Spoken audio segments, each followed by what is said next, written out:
This is Orson Welles, speaking from London.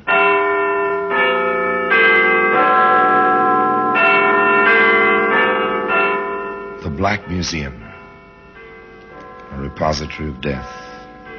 Yes, here in the grim stone structure on the Thames which houses Scotland Yard is a warehouse of homicide,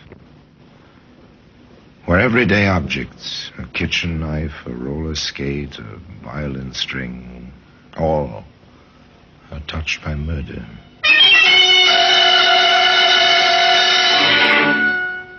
Here's a .32 caliber bullet.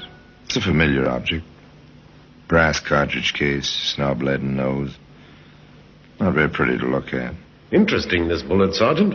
Notice the back of the cartridge case. Yes, sir. It's for a centerfire weapon. The firing pin of the pistol must strike the center of the cartridge. Right. But the weapon in which we found this bullet was a rimfire revolver. The firing pin could strike only the edge of the cartridge. That little fact, Sergeant, saved at least one life, I'd say.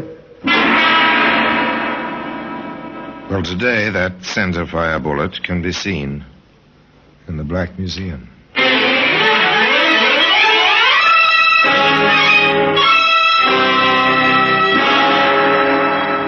From the annals of the Criminal Investigation Department of the London Police, we bring you the dramatic stories of the crimes recorded by the objects in Scotland Yard's Gallery of Death, the Black Museum.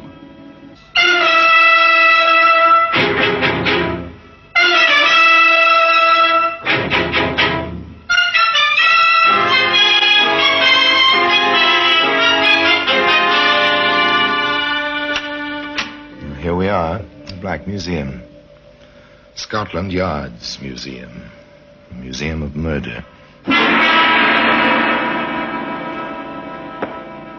Here lies death. So orderly, so well kept. Row and row. A macabre record of the violence of many generations. Each object in its place, each marked, tagged, carded with name and place and date. Each object in this room enjoyed in its life one supreme moment when the eyes of the world were upon it, and it played its silent part in a case of murder.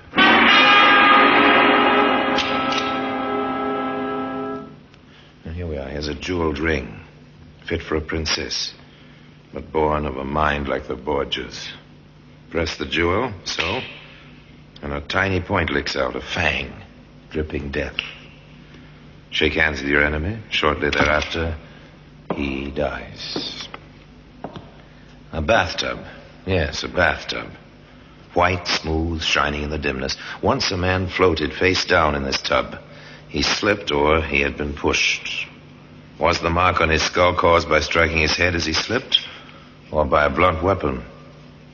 In any case, he drowned. I see. The .32 caliber bullet. Even here, lying so quietly, so somberly, it's ugly. This object was made for killing. But as a matter of fact, it never did kill. That's the story. It began on a London street. A dark sedan drove slowly into the stream of traffic. And 3 young men in it. One seems quite a bit younger than the other. Even so, the car continues to cruise along. You got everything straight, Rod? Sure. Do you think I'm a goon? You just want to be sure, kid. That's all. Now, what did we tell you? I'll stay in the car till you wigwag it's all clear. Then I'll go in with you. Hey, there's a chance to park the old bus. Kinky? Watch the fenders now. Wouldn't want nobody to ask for your license at a time like this, eh? Matty, leave me. Sure, Jack, sure. Just kidding him, that's all. What's the matter? You edgy? Cold as ice, that's me. Yeah, ice is what we're going to get. All set. Let's go. 2 young men leave an automobile, stroll up the street, hands in pockets, cigarettes dangling loosely from their mouths. They walk past a busy jewelry store. Pretty crowded. Maybe we ought to wait. Could be. No use taking chances. They stroll a few steps farther on. They turn, start back, quite casually. Hey, what's the kid doing? Oh, the guy's gone into the store. Come on. That goon must have thought we made the signal. Got your gun? What else? Slow down now. Here we go. Rod, what's the idea? You wigwagged, didn't you? Never mind. Let's do it. Right. All right, everybody, this is a hold-up. Over against that wall. Everybody. These guns are loaded. No! You don't take my stuff! No! Shut up, you. Quiet. Anybody talks, I'll give it to him. Rod, grab the junk on the counters. You there. Stand still. You've got the button. Rod's the car.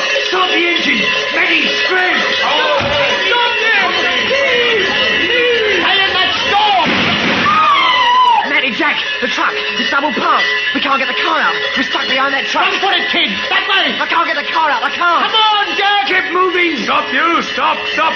You're the thieves! Stop! Out of my way, you. I've got you! I've got you, please! Now it's in the fire. Run, Matty.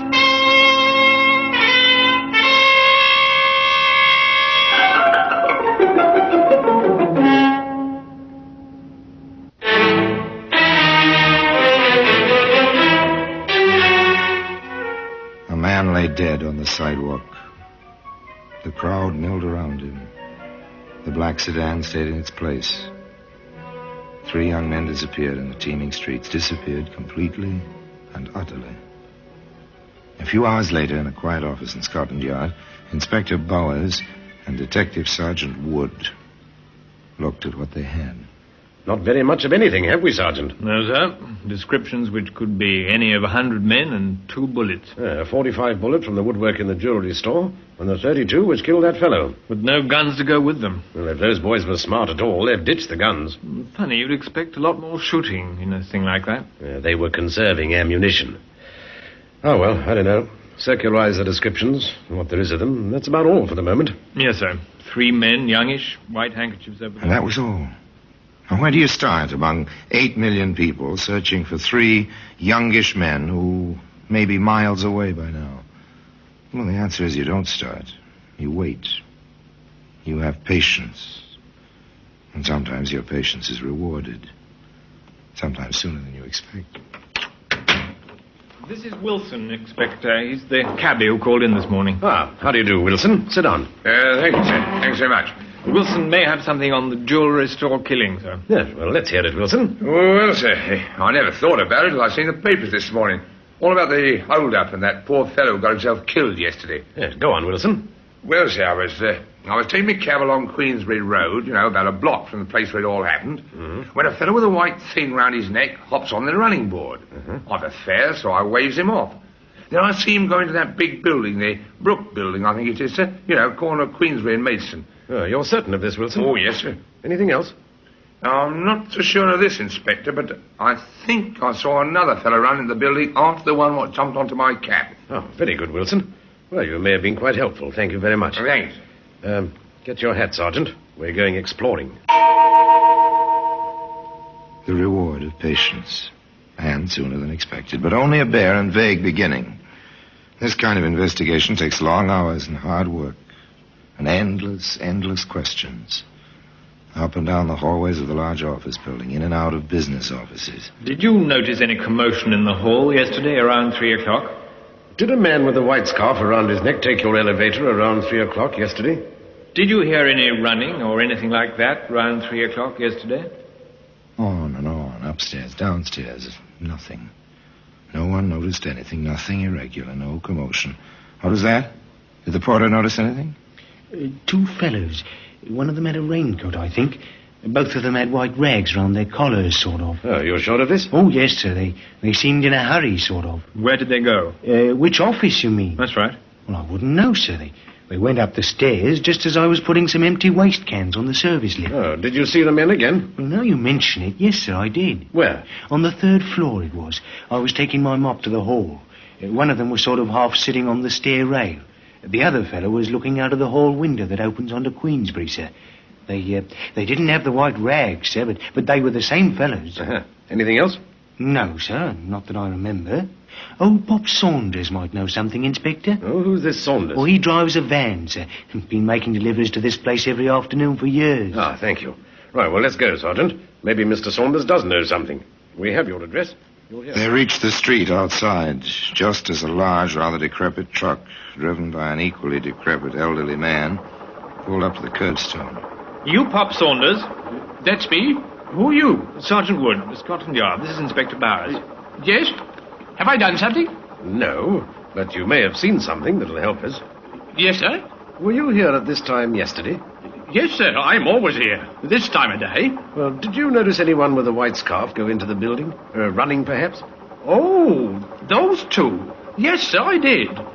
Funny thing, they seemed in such a hurry. One of them had a raincoat. They came out later. No scarves and no raincoat.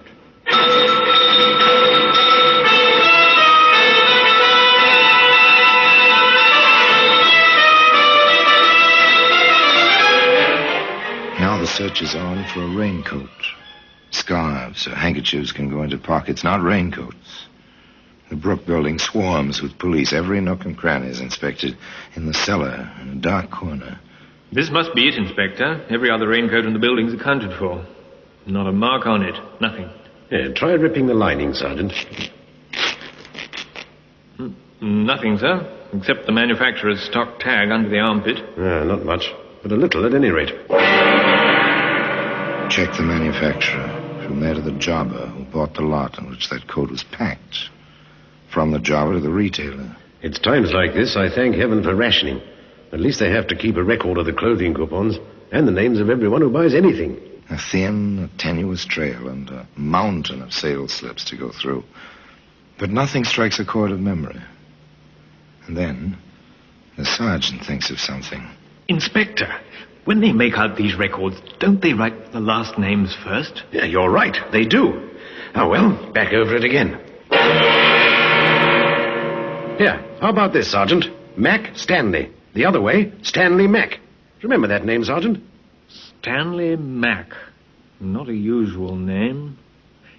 Yes, sir, I do. Didn't he testify at a trial about 2 years ago? He did. The trial of Jack Georgeston. He was sent away for armed robbery. First offense. Light sentence. Pal Georgeston ought to be out by now.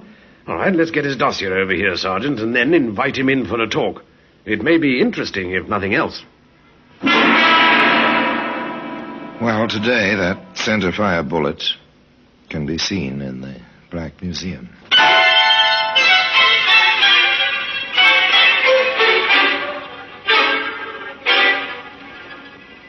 It was a long chance. One man buys a raincoat. This man happens to be a witness at another man's trial. The defendant is sent to prison for armed robbery under circumstances similar to the case under investigation. The inspector in charge sends for the convicted man's dossier and finds. Well, so Jack Georgeston was released from prison 6 days before the Queensbury killing. Well, let's have the young man into the yard, shall we, Sergeant?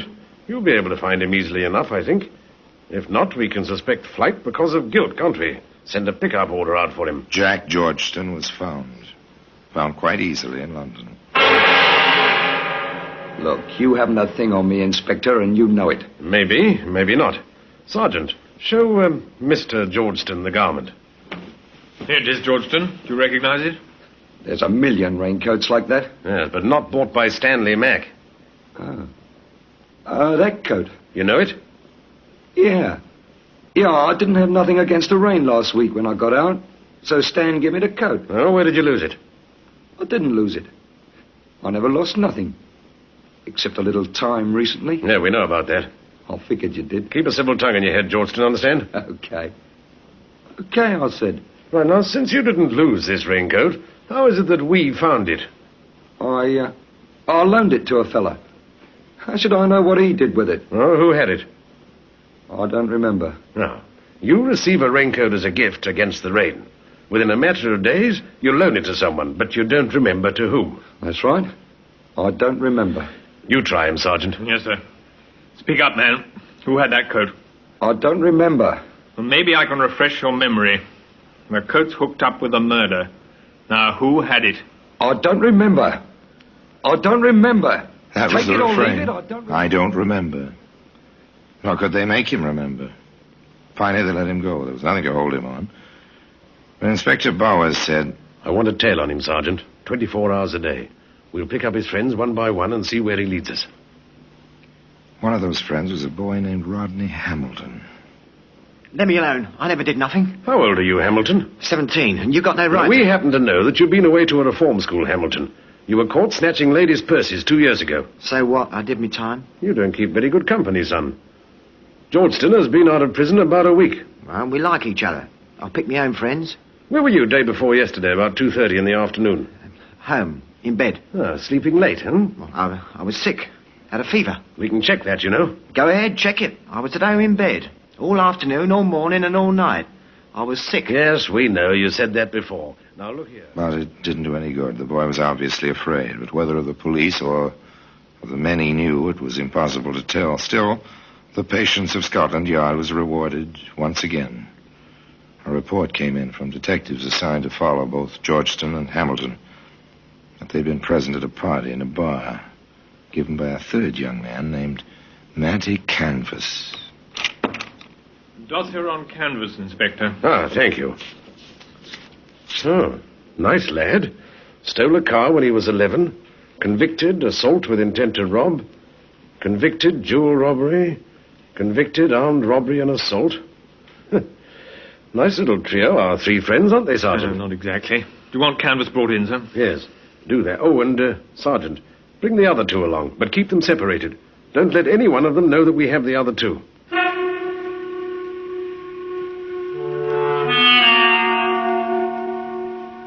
Nothing highly dramatic, merely routine, Scotland Yard routine, recognizable as standard practice by any policeman in any large city. Bring him in for questioning. But it always helps to have a few facts on which to base the questions. With this in mind, and knowing their underworld, Inspector Bowers and Sergeant Wood repaired to that certain bar where Matty Canvas held parties for his friends. Nothing much here. Well, there may be. Keep your ears open. Another pint of ale, please. Right you are, sir. Oh, now, Larry, let me wait on the gentleman. Suit yourself, Miguel. Suit yourself.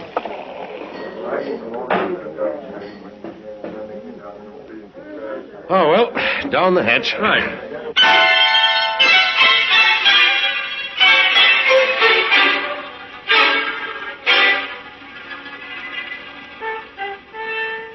Patience. Frequent the bar. Wait. Keep your ears open. Don't talk. Just wait. Say, Larry, you hear they picked up Matty? Yeah, and the other two. Rod, too? That kid? Well, I, for one, ain't sorry. Gives a place a bad name having kids around with guns in their pockets. Not bright. Canvas ain't bright, that's for sure. Lets himself get bunked out of 5,000 quid's worth of stuff. Gets mad and works the kid like that there, Rod. Oh, well, so it goes, I always say. Another couple of pints, please, miss. Oh, yeah, sure.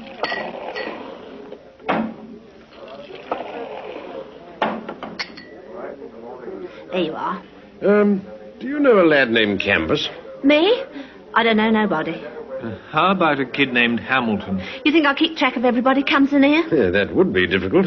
I thought I heard you mention Mr. Canvas by name. So did my friend here. Then you thought wrong. We don't encourage conversation with the elder. No, I don't suppose you do. Care to have a drink on us? I'm not certain that I drinks with cops, mister.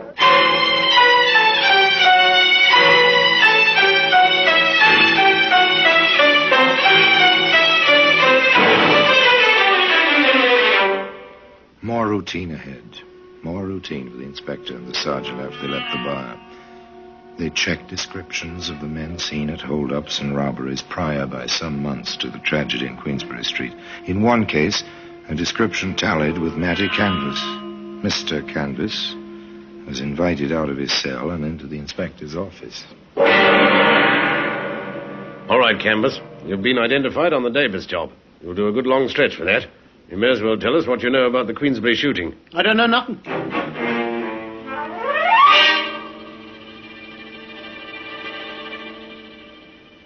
Turn King's evidence, Canvas, and you'll get off easily.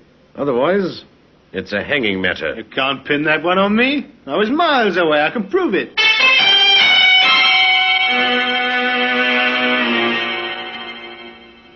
Well, suppose I told you the kid's been talking his head off. Rod? Talk? Not in your life.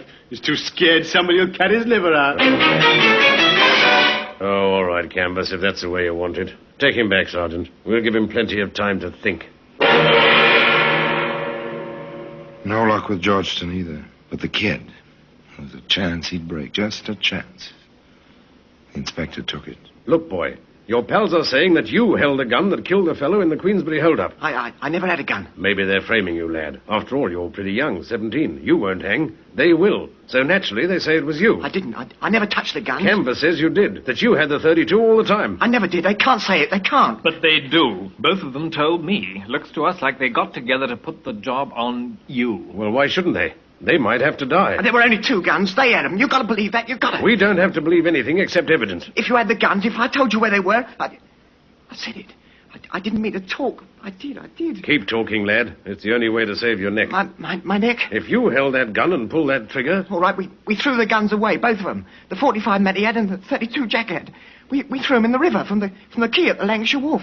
If you can find them, you'll see. Maybe there'll be fingerprints. You've got to find them guns. You've got to.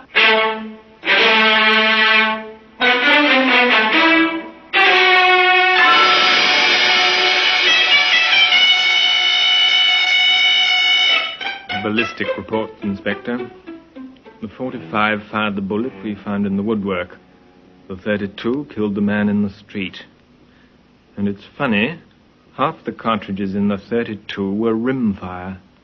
The other half was centerfire. Those didn't go off. If they had, chances are there'd have been a lot more murder.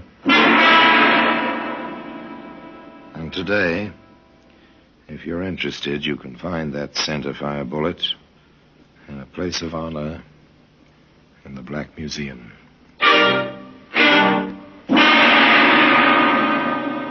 Orson Welles will be back with you in just a moment.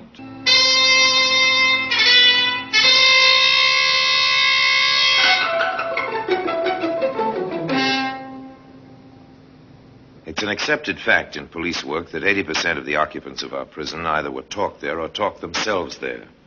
In this case, it was patient police routine plus the talking of young Rod Hamilton, which put Rod behind bars for the rest of his life and brought Georgetown and Canvas to the 13 steps and the rope one morning at 8 o'clock. There's a postscript to this story. The use of a gun by an English criminal is rare. Nor in England do the police go armed in their normal course of duty. The Hamilton case was one of the more obvious symptoms of a post-war disease of violence. The death of Georgetown and Canvas was not without its effect on this disease. For days, weeks, and even months after their execution, pistols, guns, knives, many of them perhaps innocent wartime souvenirs, others of more dubious origin, were found by the police on rubbish heaps, disused gardens, on the mudbanks of the River Thames. The criminal world of London had come to terms with their traditional enemies at Scotland Yard. And perhaps, after all, the innocent man had not died in vain. The bullet that killed him, the centerfire bullet, remains in its customary place in the Black Museum. And now, until we meet next time in the same place, I tell you another story about the Black Museum. I remain, as always, obediently yours.